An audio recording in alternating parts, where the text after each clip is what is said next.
So this is going to be a different kind of hack vlog because we're not really hacking anything.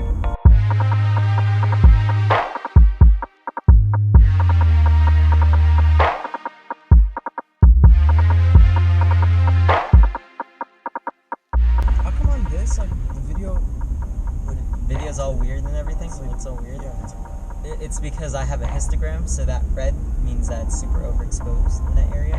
So I mean, no, okay, so you know how there's that little click wheel on the side? Like the little gear looking one. This one? No, not that one. It's this one. Oh, that. So I have a knot here working the main camera. And dude, don't record me. I'm already recording myself here on the GoPro. Whoa, recording 2 places at once. Yeah. There's a thing on the bottom, so you just take this, you just line it up there. That's so much easier than screwing it on. Yeah, it's called a quick release. Where do you find all these things? But yeah, I gotta make like this whole 2 to 5 minute video ad thing. Okay, be super careful about this and not. Whoa. No, and not. You better not drop that thing. I wish you had a sunroof. Dude, you know what I wish I had a Tesla. Like the Model 3, you know, it has all the glass. The what? It has like a full-on, it has a full-on like sunroof, so the glass is like, goes from here to like up here, and then, actually speaking of, it's gonna be disastrous, and my gas tank is gonna take a hit. No, it's Toyota. Yeah. Yes, my Honda can last 2 weeks.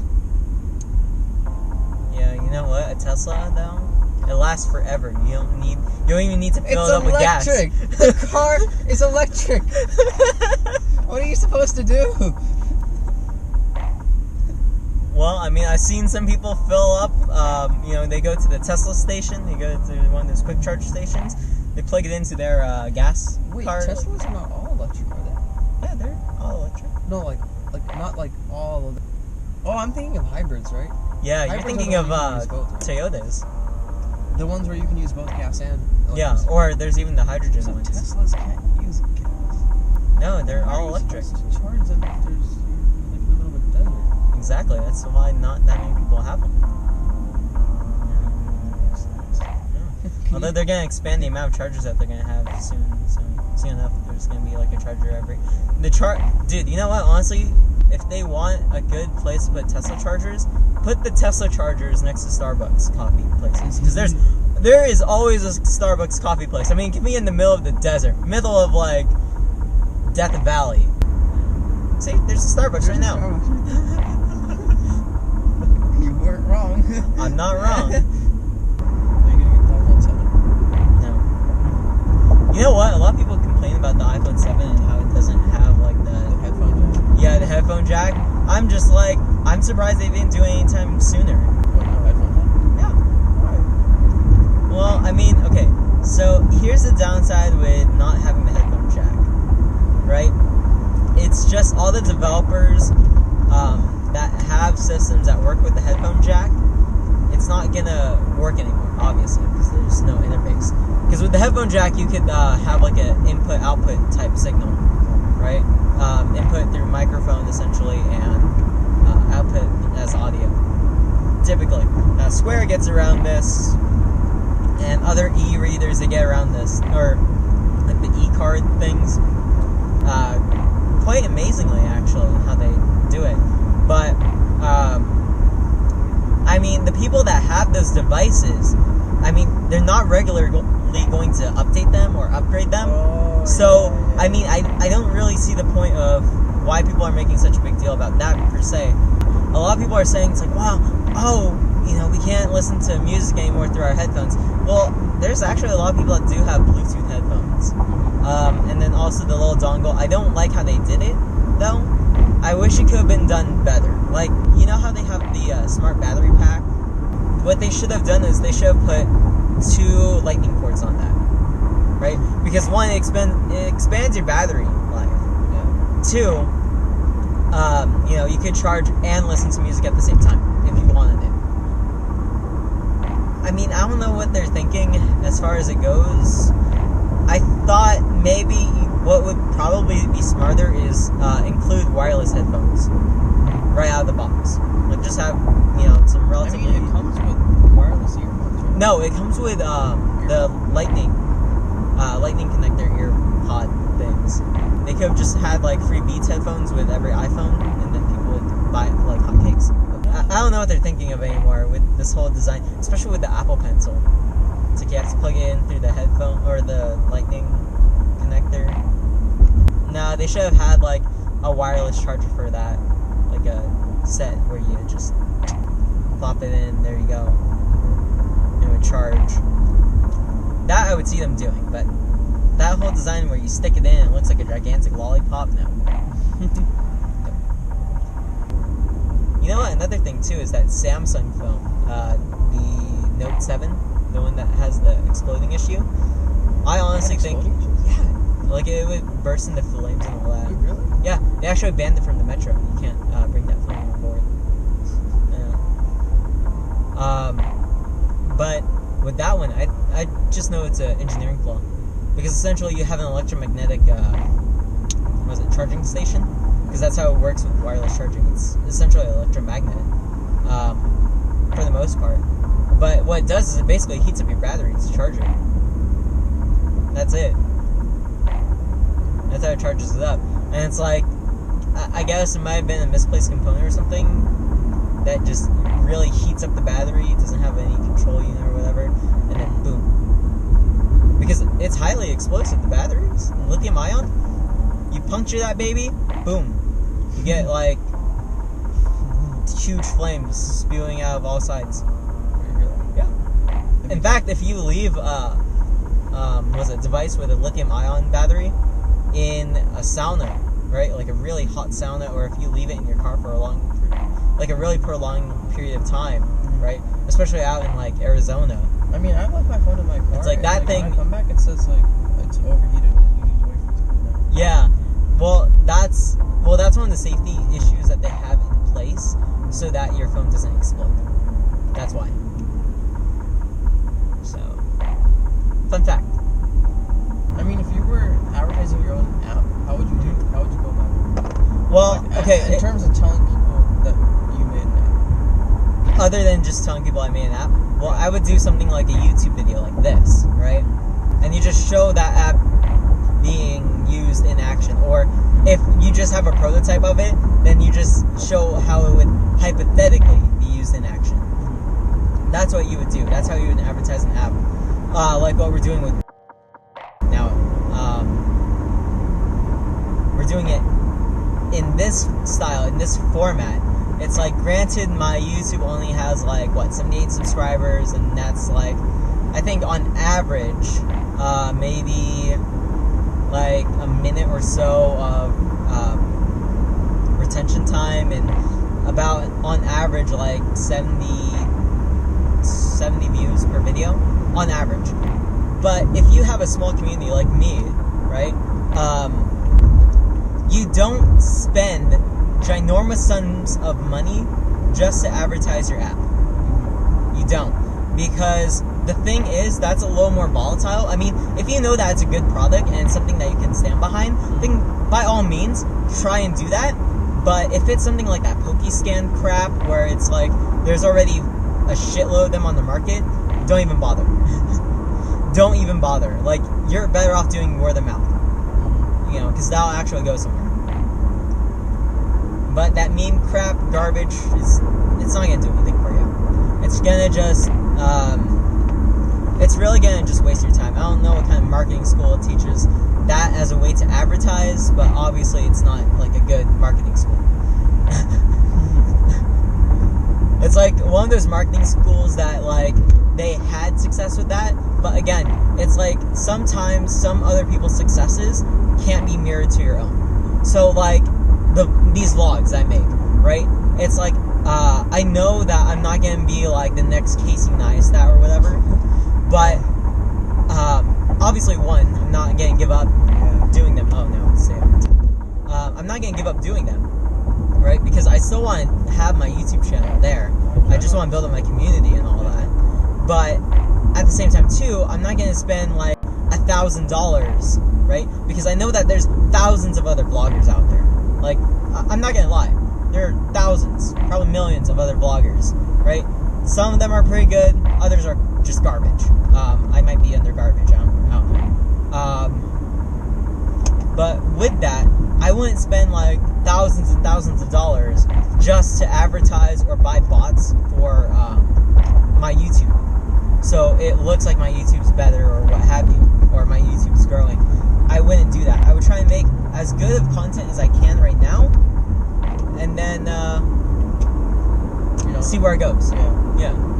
So it's not like your main focus. It's not my main focus. It's just something that you're using to expand your... Exactly. So it's more like I'm using this YouTube right now, and I haven't made an announcement trailer or anything for my vlogs, but I'm using this YouTube channel to just show how amazing computer science is, and also because, you know what, I have an inactive channel, I have all this film production, video software, and, you know, all this stuff, and it's like, I'm not really using them, and I also don't want to sell them, because I know I can make money off it, so that's why I'm doing YouTube. Wait, like Final Cut or something? Yeah, I have like Final Cut, Adobe Premiere. A lot of them I don't actually use. Like, I have them there. I got them from, you know, through school and some of my contacts out here in Hollywood. But other than that, you know, I don't usually use them. That's why I know this. And I was thinking about deleting them at first because, I mean, they eat up so much space on my hard drive. But I'm like, I already had them installed, I already had them activated. I might as well just use it. So, that's that. And I have to contact Brandon. But yeah, I mean, I personally would not spend thousands of dollars, probably a few hundred here and there. Like, this camera I spent, the Hero Session, I'd spend like $300 on. But I'm not going to spend any money on advertising my channel. Although it's tempting to get it out there, I'd rather have other people try and share my videos than, like, you know, having to run myself into debt just to get like 100 subscribers, or to be like Casey Neistat and have like 5 million subscribers for a YouTube vlog, or like any of that. I don't want to spend huge amounts of money just to do that. I'd rather do it free. I mean, granted, yes, I'm going to have ads on my thing so that I can make some sort of return, but I'm not gonna just start spending money left and right. I'm not gonna invest in bots and all that crap. So just, you're already investing in your own time to create what you're... I know, it's like, and then now you're throwing your money, it's like, that's when you know that you're making a bad investment right there. Yeah. I mean, okay, now... Well, but I mean, like, think about all the people that have made, like, successful apps and stuff. I don't really, like, even, like, see people, like, trying to, like, endorse their products through means of, like paying to get their products out there. Yeah. Well, I mean, see, and this is the difference between a developer... I don't see it, like, too much, you know? Yeah. Like, if somebody made an app, like, you know, like, I don't know, like, Pokemon. Yeah. I didn't hear about Pokemon because I saw an advertisement for it. I saw it because people were playing it. And yeah, exactly. That's how it spread out, you know? And then after that, I started seeing it on billboards and stuff, you know? Like, it happened after. But yeah, that was probably after the guy who made it probably, you know, like, became like a millionaire. Well, I don't know. Well, Niantic? No. Yeah. Well, Pokemon's been around for 20 years, so you already have, like, a huge fan base that's already built, right? I mean, even when Pokemon first came out 20 years ago, I mean, you already had a big enough fan base because of Nintendo. And, I mean, Nintendo was one of those, you know, they were just like any other video game company at the time, especially in Japan. There were a lot, there were a handful. But they were one of the ones that survived, which is amazing. Oh, wow. LA Skyline. Why didn't we take a video of that?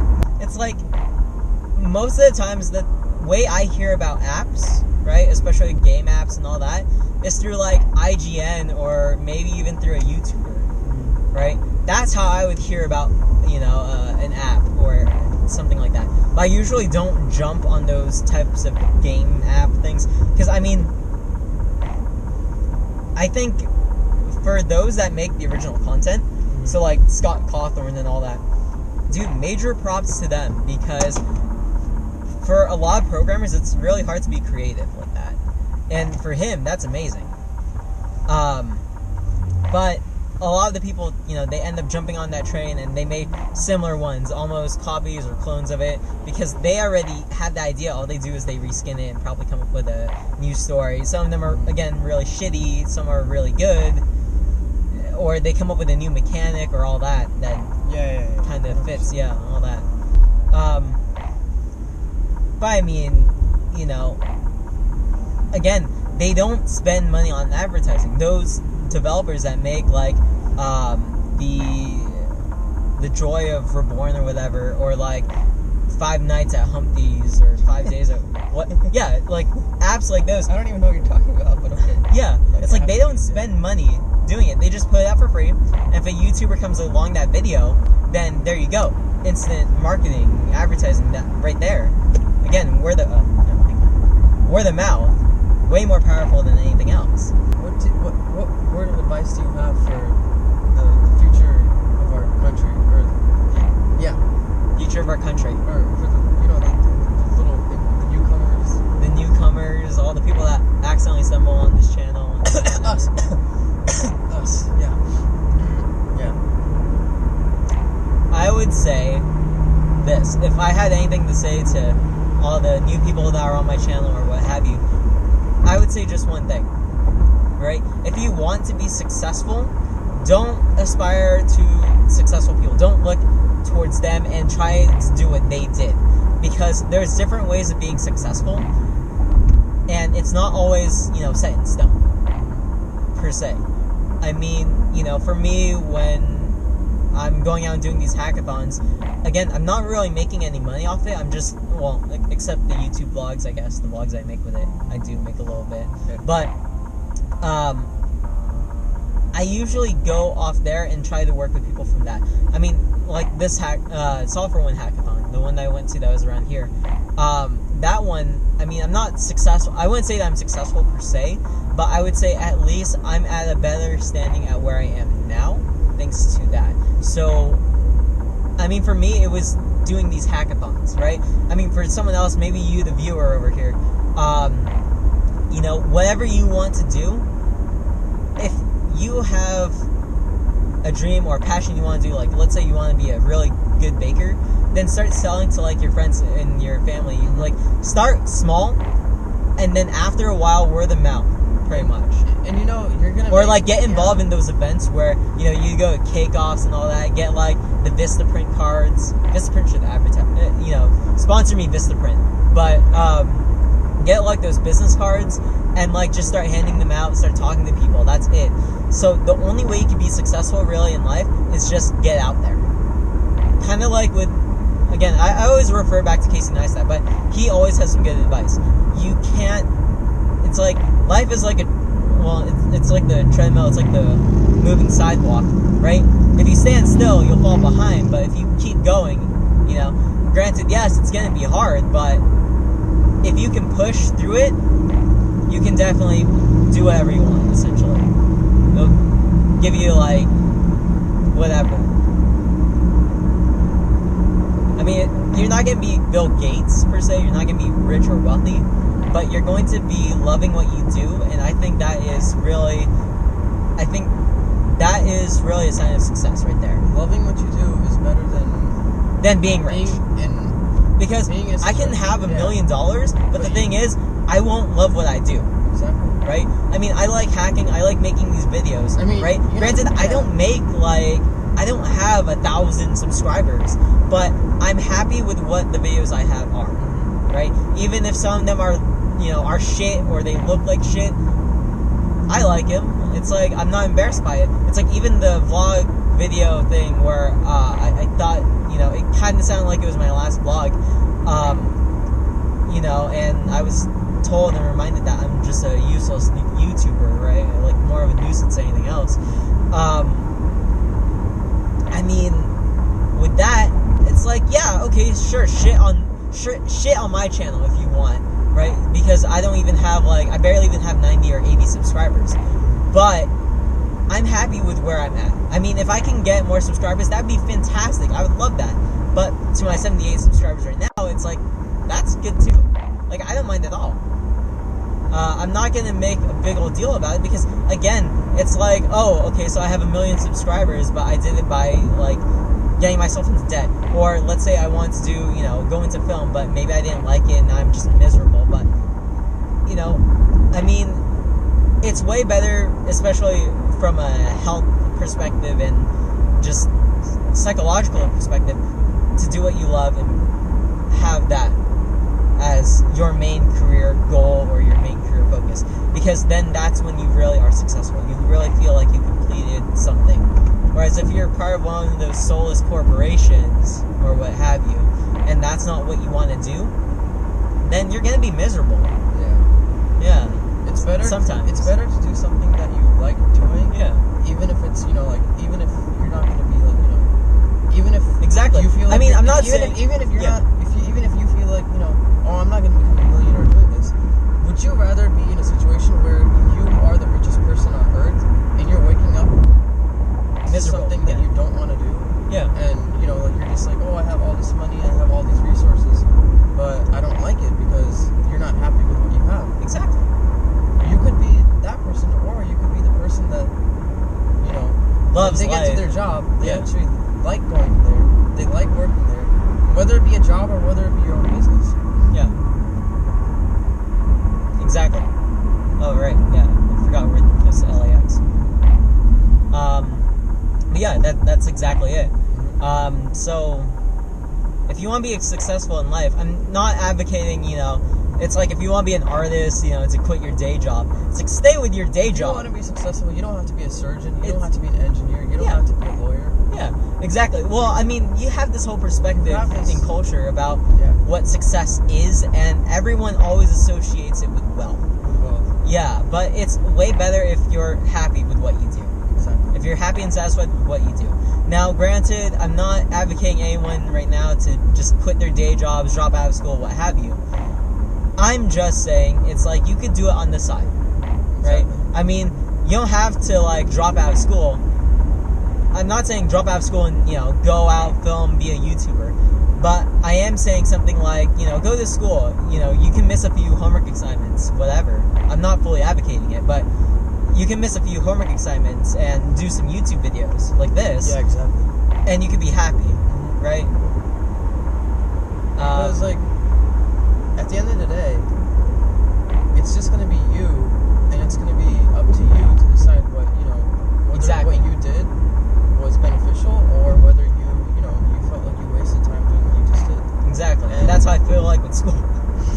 It's like, for me, I wouldn't count my success as having a big YouTube channel, really. It's like, if I'm able to build that app, and I know I'm going to be able to build out.